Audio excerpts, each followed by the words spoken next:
Le vernissage de l'exposition Svetomir Arsic Basara, rétrospective de sculpture, s'est tenu le 27 mars au Centre culturel de Serbie à Paris.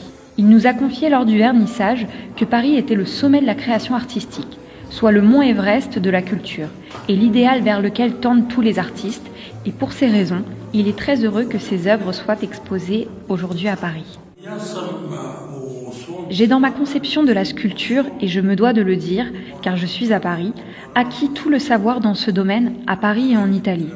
Ce sont pour moi les deux centres qui ont enrichi mes connaissances après ma formation académique. C'est à cette période que j'ai rencontré les sculpteurs actuels avec lesquels j'ai partagé une amitié créative.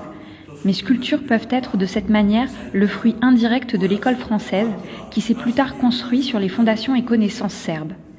Mais la forme provient globalement de la culture artistique mondiale, mêlant Paris, Venise et Rome.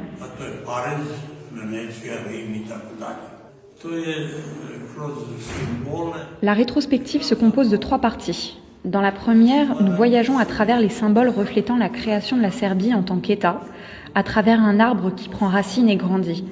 On y voit les 4 S, toujours non formés, puis au sommet on y aperçoit une couronne et de face une grande épée, car malheureusement chaque État se crée par la lutte et les armes. Vous trouverez également la sculpture de l'empereur Dušan, comme le sommet de l'existence de la nation serbe. Le second lieu est sur la thématique des bombardements, qui est un point historique douloureux pour la Serbie, mais également pour ceux qui y ont participé. Ici, nous pouvons voir le Christ avec une épée, bien que je ne sois pas le premier à avoir mis une épée entre les mains du Christ. Dans le monastère de Dečani, on peut voir une telle fresque. Ici, Jésus-Christ punit ses anges qui ont infligé le mal à un peuple. Cette sculpture porte le nom d'Exodus. Il est question de la nation serbe au Kosovo qui a vécu un exode absolu. Ce peuple chassé de ses contrées survit dans des endroits parsemés et souhaiterait partir quelque part, mais où? Je ne sais pas. Il tente d'aller vers les cieux, mais le ciel est bien trop haut et il n'arrive pas à l'atteindre. Il est alors condamné à disparaître sur ce chemin. La troisième partie a une connotation bien plus joyeuse. Il s'agit de la 9e symphonie de Beethoven qui tient en elle beaucoup de gaieté, d'enjouement et qui dans ce cas symbolise ô combien l'humanité peut être en joie.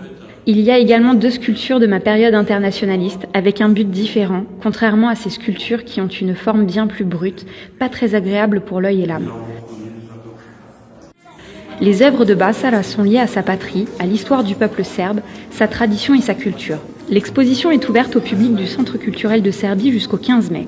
Le public aura l'opportunité de découvrir l'univers sculptural de l'artiste, s'inscrivant dans un cycle monumental inspiré de l'histoire nationale, de ses héros et de ses saints.